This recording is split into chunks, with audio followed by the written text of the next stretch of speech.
할렐루야! 살 수 있는 길 주님의 교회 김학준 목사입니다.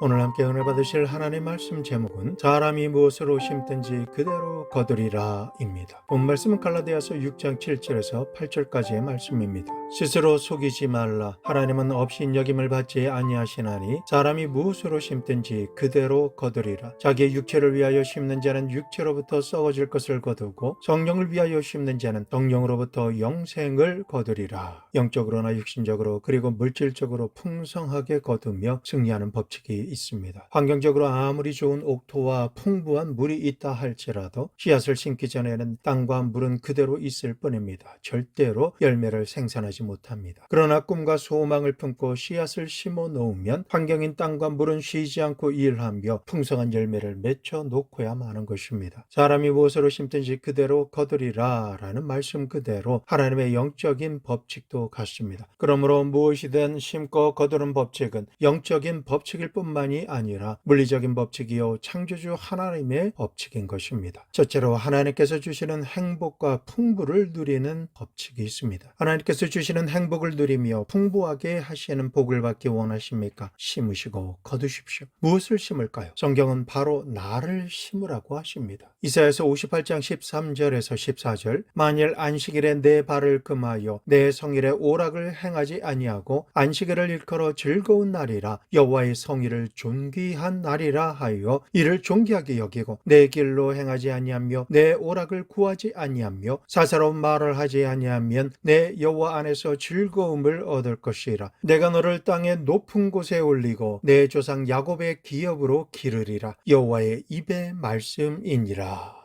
이 말씀에 하나님께서는 엿새 동안 주님께서 우리에게 기쁨을 주시고 하늘의 문을 여시며 복을 내려주셔서 엿새 동안 우리가 하는 모든 일이 하나님의 은혜를 입을 것이다 라고 말씀하신 것입니다. 사람이 아무리 뼈를 깎는 마음으로 일을 행한다 할지라도 하나님께서 형통하게 하시는 복을 주지 않으시면 아무 소득이 없기 때문에 소용없는 행동을 한 것입니다. 하늘이 비를 주고 땅이 열매를 맺는다고 할지라도 하나님께서 복을 주셔야 사람이 수고한 것이 열매를 맺고 소득을 취할 수가 있는 것입니다. 그러므로 엿새 동안 열심히 일할지라도 제7일은 하나님과 하나님의 나라를 위해서 그날 하루를 심어야 합니다. 그 다음으로 심을 것은 마가복음 12장 17절 말씀에 예수께서 이르시되 가이사의 것은 가이사에게 하나님의 것은 하나님께 바치라. 성도님께서는 거두신 물질을 하나님께서 주신 물질로 믿으십니까? 그러시다면 물질의 11조를 심기를 게을리하지 말아야 합니다. 물질의 11조를 심으면 물질의 궁핍에서 자유롭게 될 수가 있습니다. 많은 사람이 심지어 영상을 만드는 목사까지도 말하기를 11조라고 하는 것은 율법 시대의 잔재로서 오늘날 은혜의 시대에는 그런 것이 없다라고 말하고 있지만은 율법이 오기 430년 전에 이미 하나님께서는 아브라함에게 11조의 법칙을 가르쳐 주심으로 아브라함은 풍부와 축복의 열쇠를 가지고 있었던 것입니다. 창세기 14장 18절에서 20절 말씀 살렘 왕 멜기세덱이 떡과 포도주를 가지고 나왔으니 그는 지극히 높으신 하나님의 제사장이었더라. 그가 아브라함에게 축복하여 이르되 천지의 주제시여 지극히 높으신 하나님이여 아브라함에게 복을 주옵소서. 너희 대적을 내 손에 붙이신 지극히 높으신 하나님을 찬송할지로다 하매 아브라함이 그 얻은 것에서 10분의 1을 멜기세덱에게 주었더라. 아브라함이 전쟁에 나가서 엘람 왕 그돌라오멜 왕이 이끄는 동방연합군과 남부연합군 간의 전쟁에 개입하여 그들을 격파하고 납치된 조카 롯을 구출하여 승리하며 돌아올 때에 살렘 왕 대제사장 멜기세덱이 떡과 포도주를 가지고 나왔습니다. 그래서 아브라함에게 떡과 포도주를 주고 그를 축복해 주매 아브라함이 자기가 얻은 것 중에 11조인 10분의 1을 정확하게 멜기세덱에게 주었습니다. 신약 성경에 보면 살렘 왕 멜기세덱은 우리 주 예수 그리스도를 상징한다라고 말씀하고 있습니다. 이 멜기세덱이 가져온 떡과 포도주는 주님의 깨어진 몸과 흘리신 피를 상징하는 성찬입니다. 그러므로 옛날 아브라함이 멜기세덱에게 그가 얻은 것의 11조를 드리고 축복을 받은 것처럼 우리도 우리의 멜기세덱이신 예수님께 떡과 포도주를 받고 주님께 얻은 물질의 11조를 드리면 주님께서 우리에게 놀라운 아브라함의 복을 주시는 것입니다. 창세기 15장 1절 이후에 여호와의 말씀이 환상 중에 아브라함에게 임하여 이르시되 아브라함아 두려워하지 말라. 나는 내 방패요 너의 지극히 큰 상급이니라. 아브라함이 멜기세덱에게 복을 받고 11조를 드리고 난 다음 하나님께서 친히 환상 가운데 임하셔서 두려워 말라 하시며 친히 아브라함의 방패가 되어 주셔서 모든 위험으로부터 그를 지켜주시고 하나님께서 친히 지극히 큰 상급이 되셔서 아브라함이 행하는 일마다 상을 받는 복을 받게 된 것입니다. 오늘을 살아가는 우리도 아브라함처럼 방패가 되어 주시는 하나님의 보호하심을 받아야 합니다. 행하는 모든 일에 상을 받는 지극히 큰 상급의 주인공이 되어야 하는 것입니다. 그러므로 우리는 멜기세덱이신 예수 그리스도께 살아가면서 얻은 것에 일체의 11조를 드리고 예수님의 복을 받아야만 하는 것입니다. 그렇게 할 때 하나님께서는 우리에게 물질의 복을 주셔서 번창하게 하시고 우리를 보호해 주시는 것입니다. 성도 여러분, 이삭을 보면 그는 생명을 심고 생명을 거두었습니다. 그가 나이 어릴 때의 아버지 아브라함이 그를 데려다가 모리아 산에서 하나님께 제물로 드리려고 했습니다. 하나님께서 내 아들을 잡아 제물로 드리라고 하셨기 때문입니다. 이삭은 자신이 제물로 바쳐질 그때 조금도 반발하지 아니하고 자신의 몸을 아버지께 내어 주었습니다. 그러자 하나님께서는 아브라함이 이삭을 잡으려고 할 때에 그의 행동을 중지시켰습니다. 그는 아버지가 하나님께 자신을 드리도록 이미 자신의 생명을 포기했기에 죽었으나 살아난 자와 같았습니다. 그는 자신의 생명을 하나님의 영광을 위해 심었기 때문에 오늘날 역사상 이삭만큼 평안하게 살았던 사람도 없습니다. 그는 영혼이 잘된 같이 범사가 잘되고 강건하며 생명을 얻되 넘치게 얻고 그의 일생을 환난이 없이 가장 편안하게 살았습니다. 그는 자신의 생명을 심었기 때문에 넘치는 생명으로 거두었던 것입니다. 아브라함의 손자인 야곱은 창세기 28장 20절에서 22절 말씀, 야곱이 서원하여 이르되 하나님이 나와 함께 계셔서 내가 가는 이 길에서 나를 지키시고 먹을 떡과 입을 옷을 주시어 내가 평안히 아버지 집으로 돌아가게 하시오면 여호와께서 나의 하나님이 되실 것이요 내가 기둥으로 세운 이 돌이 하나님의 집이 될 것이요 하나님께서 내게 주신 모든 것에서 10분의 1을 내가 반드시 하나님께 드리겠나이다 하였더라. 이 말씀에서 야곱은 그의 할아버지 아브라함이 반드시 11조를 하나님께 드려서 복을 받는 것을 알았습니다. 아버지 이삭이 반드시 11조를 드려서 하나님께 복을 받는 것을 보았기 때문에 그것을 배웠던 것입니다. 그래서 그가 다급할 때 하나님 앞에서 서약하기를 하나님 내가 가는 길에서 입을 것과 먹을 것을 주시고 평안하게 아버지 집으로 돌아가게 해주시면 하나님은 내 하나님이 되실 것이요 내가 얻는 것 중에 모든 11조를 하나님께 드리겠나이다 라고 서원하였습니다. 그 결과 야곱의 일생을 보면 심적으로 고통도 많이 당했고 육체적인 시련도 많이 겪었지만 물질적으로 가난했던 적은 한 번도 없었습니다. 가는 곳마다 하나님께서 야곱을 형통케 하셔서 물질적으로는 굉장히 풍부했던 것입니다. 비록 삼촌 라반이 약속을 어기고 그의 것을 거짓으로 빼돌리기는 했지만 오히려 11조를 드린 야곱으로 인해 라반의 집이 풍부해졌던 것입니다. 11조는 이처럼 하나님의 풍부한 물질을 이 땅에서 공급받는 열쇠이기 때문인 것입니다.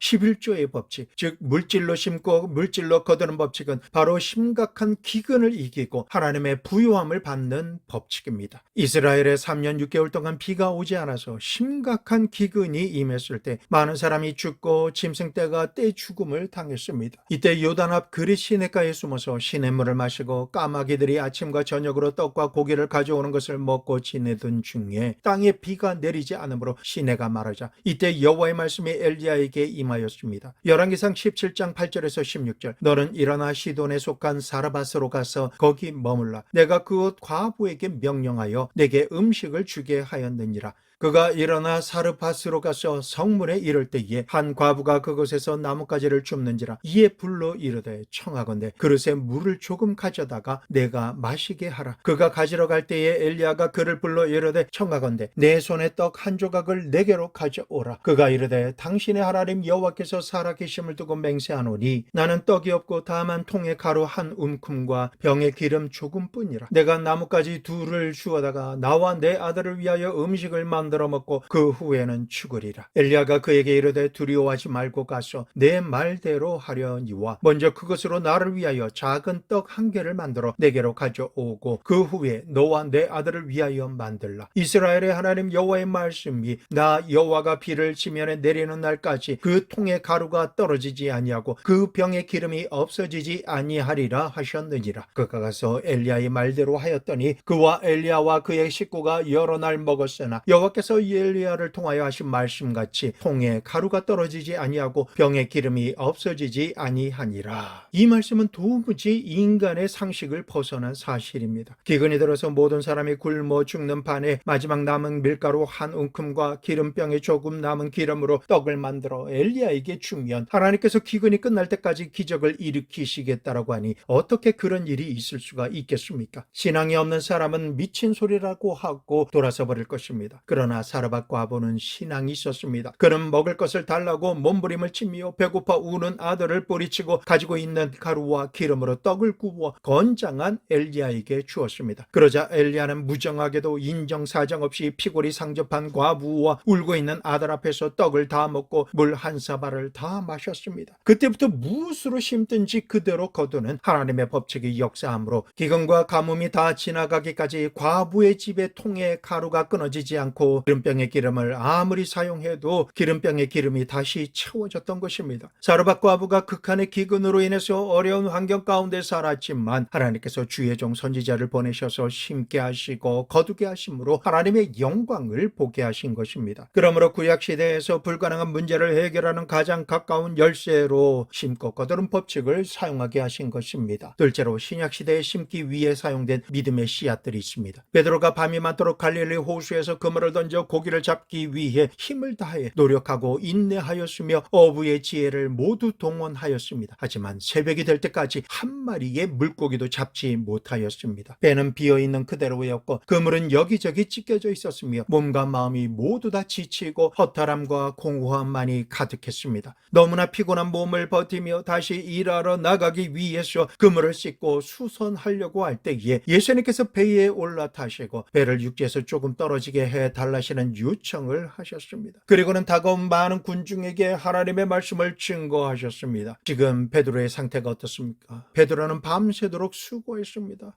아무것도 가진 게 없고 몹시 피곤한 상태였습니다. 하지만 지금은 예수님께 자신의 배를 빌려드리고 시간을 내어드리며 노력과 배를 움직이는 기술을 예수님께 심었습니다. 예수님께서 배에서 말씀을 전하시고 난 이후에 누가복음 5장 4절 후반절 깊은 데로 가서 그물을 내려 고기를 잡으라 라고 베드로에게 말씀하셨습니다. 이 말씀은 평생을 동일한 장소에서 물고기를 잡아온 베드로가 듣기에는 황당한 말씀으로 들릴 수가 있었습니다. 그러나 베드로는 이렇게 말씀드립니다. 누가복음 5장 5절 선생님, 우리들이 밤이 새도록 수고하였으되 잡은 것이 없지만은 말씀에 의지하여 내가 그물을 내리리이다.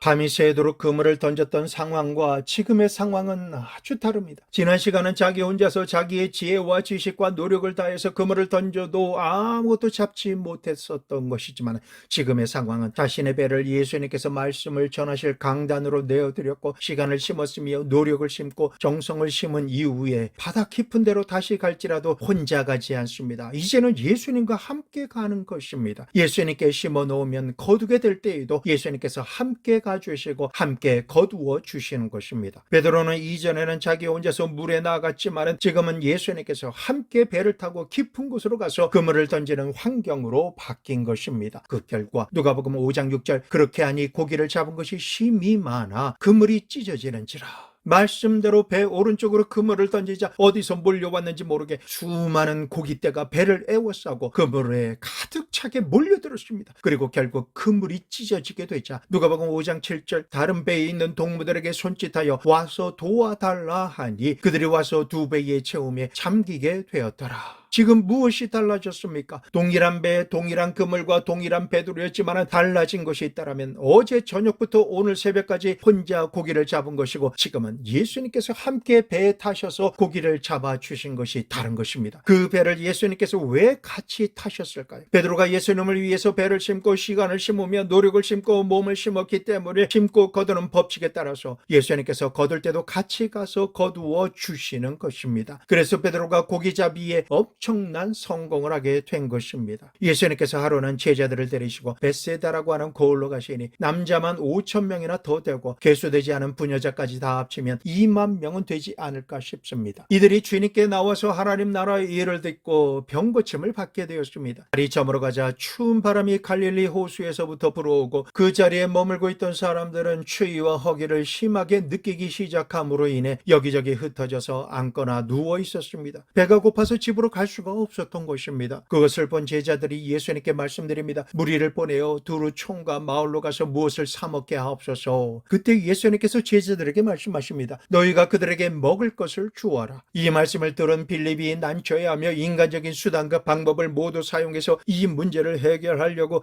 아무리 궁리를 해보아도 해결 방안을 찾을 수가 없었습니다. 그러다가 예수님께 말씀드립니다. 주님, 이곳은 광야입니다. 떡 살 것도 없고 이 사람들에게 조금씩 나누어 먹일지라도 200데나리온이라고 하는 돈이 필요한데 그 돈도 없습니다. 이때 빌립이 예수님께 한 말은 사리에 어긋나지 않습니다. 그럼에도 불구하고 주님께서는 저들에게 먹을 것을 주라고 하신 말씀은 달성하지 못한 것입니다. 여기서 중요한 점은 문제를 직면했을 때 빌립은 인간의 능력과 지혜로 해결하려고 했지 하나님의 기적을 문제 해결의 방법으로 생각하지 못한 것입니다. 이것이 오늘날 기독교의 문제입니다. 많은 기독교인들의 문제에 부딪히면 인간의 힘으로 문제를 해결하려고 계산기를 두들긴다라는 것입니다. 성도 여러분, 우리 예수님을 믿는 사람은 문제에 부딪힐 때 하나님의 능력으로 문제를 해결하려고 하는 생각과 선택을 가장 먼저 해야 합니다. 인간의 능력으로 문제를 해결하려고 하면 빌립의 말이 타당성이 있습니다. 조금 더 틀린 말이 아닙니다. 육신의 눈으로 볼 때 이곳은 광야요 무엇인가를 살 수 있는 곳과는 너무나 동떨어진 장소입니다. 이런 곳에서 어떻게 수만 명을 먹이겠습니까? 돈도 없지만 돈이 있다라고 해도 갑자기 2만여 명이나 되는 사람들을 먹일 떡을 갑자기 어떻게 만들 수가 있겠습니까? 그러니까 세상의 기준으로는 이 문제를 해결할 방도가 전혀 없는 것입니다. 그러나 동일한 장소에 예수님의 말씀과 빌립의 세상적으로 합리적인 말을 들은 제자 안드레가 있었습니다. 안드레는 사람이 어떤 역경 속에 직면할 때에 사람의 계산 방법으로는 아무리 계산해도 해결할 방법과 답이 없을지라도 하나님의 능력의 손을 움직일 수 있는 비결을 알고 있었습니다. 하나님의 능력의 손을 어떻게 움직일까요? 무엇으로든 심으면 심는 그대로 거두게 되는 하나님의 심고 거두는 법칙으로 움직여야 한다는 것을 알았던 것입니다. 그래서 안드레는 곧바로 군중들 사이로 들어가서 심을 씨앗을 구하러 다녔습니다. 이리저리 찾다 보니 어린아이가 아직 먹지 않은 점심을 가지고 있었는데 그가 가진 점심 도시락에 보리떡 5개와 물고기 2마리가 있는 것을 보았습니다. 그것을 씨앗으로 주님께 드리기 위해서 소년에게서 빌려왔습니다. 안드레가 이것을 가지고 예수님께 나왔습니다. 이것을 빌립이 볼 때는 기가 막힙니다. 아이고, 저 사람 안드레는 항상 사리 판단이 안 되는 엉뚱한 짓을 하는데 이번에도 말도 되지도 않는 방안을 가지고 주님께 온 것이다 라고 생각하며 고개를 절레절레 흔들었습니다. 굶주린 이 많은 군중을 보리떡 5개와 물고기 2마리로 어떻게 먹이겠다라는 말인가? 동일한 오병이어를 보더라도 빌립은 그것으로 먹인다라고 생각했고 안드레는 이것을 기적이 일어날 씨앗으로 삼아서 예수님께 드림으로 전능하신 하나님의 손을 움직이기로 작정한 것입니다. 하나님께서 정하신 하나님의 법도인 심고 거두는 법칙대로 행하면 하나님의 손이 움직임으로 기적이 일어나고야 마는 것입니다. 그래서 안드레가 주님께 말씀드립니다. 주여, 이 많은 군중 앞에서 이것이 무엇이 될까마는 주님의 손에 이것을 심습니다.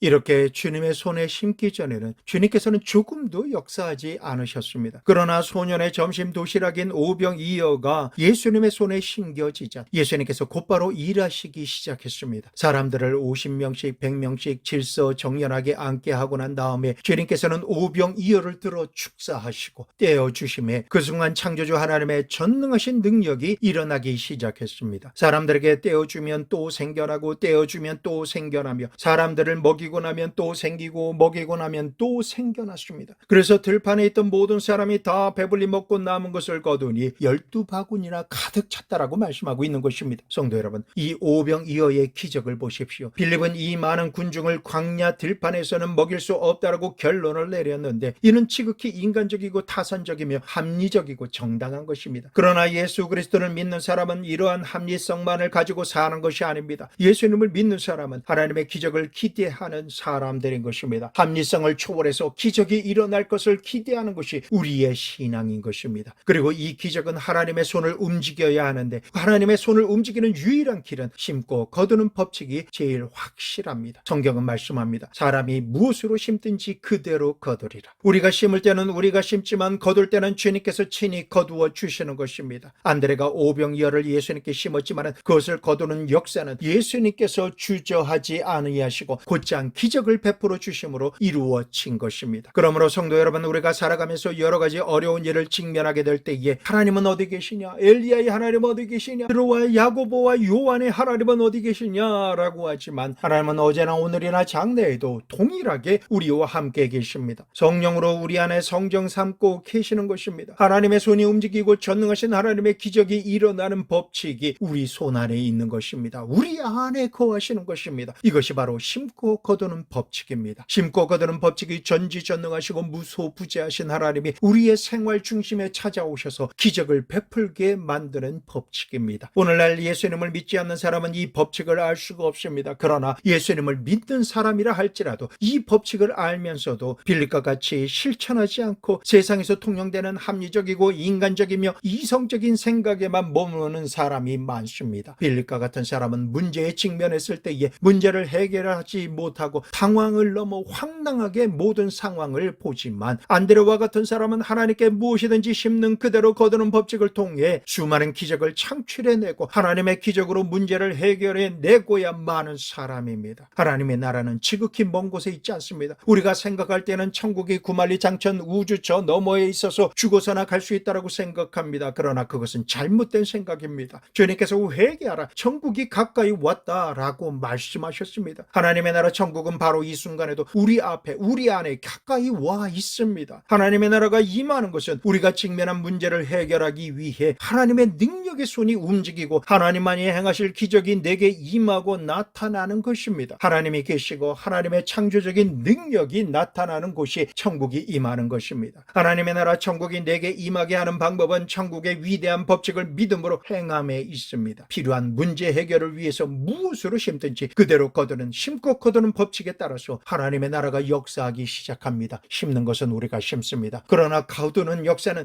예수님께서 직접 기적과 축복으로 우리에게 역사해 주시는 것입니다. 베드로가 배와 시간과 노력을 심었을 때 예수님께서 직접 함께 배를 타고 나가셔서 153마리를 잡아 2배 가득히 채우게 하셨습니다. 사르밧 여인이 마지막 남은 가루와 기름으로 하나님의 종 선지자 엘리야에게 하나님의 말씀대로 심었을 때에 기근이 지날 때까지 떡을 만들 가루통에 가루가 가득 채워졌고 기름병에 기름이 계속 채워졌습니다. 안드레가 소년이 먹을 점심인 오병이어를 심었을 때에 예수님께서 친히 떡과 물고기를 축사하사 떡을 떼어주면 떡이 더 생겨나고 물고기를 나누어주면 더 많은 물고기가 생겨남으로 인해 남자만 5,000명, 부녀자까지 합하면 2만여 명이나 되는 사람들이 모두 먹고도 12광주리가 가득 차게 되는 기적을 일으켜 주신 것입니다. 이러한 기적을 행하여 주신 예수님은 어제나 오늘이나 영원토록 동일하게 우리에게 역사하시는 능력의 하나님이십니다. 마태복음 18장 20절 두세 사람이 내 이름으로 모인 곳에는 나도 그들 중에 있느니라. 요한복음 14장 20절 그날에는 내가 아버지 안에, 너희가 내 안에, 내가 너희 안에 있는 것을 너희가 알리라. 전지전능하신 하나님의 손길을 우리를 위하여 일하시도록 모셔드릴 수 있는 비결은 심고 거두는 법칙 외에는 다른 길이 없습니다. 이 비결은 성경이 우리에게 공개적으로 계시한 성공과 기적이 일어나는 위대한 축복의 법칙인 것입니다. 앞으로 평생을 살아가면서 무엇으로 심든지 하나님께서 기적과 축복으로 받기 원하는 것으로 심고 그대로 거두어드리는 이 법칙을 활용하여 만사 형통의 주인공이 되시고 운명과 환경을 하나님의 능력으로 변화시키며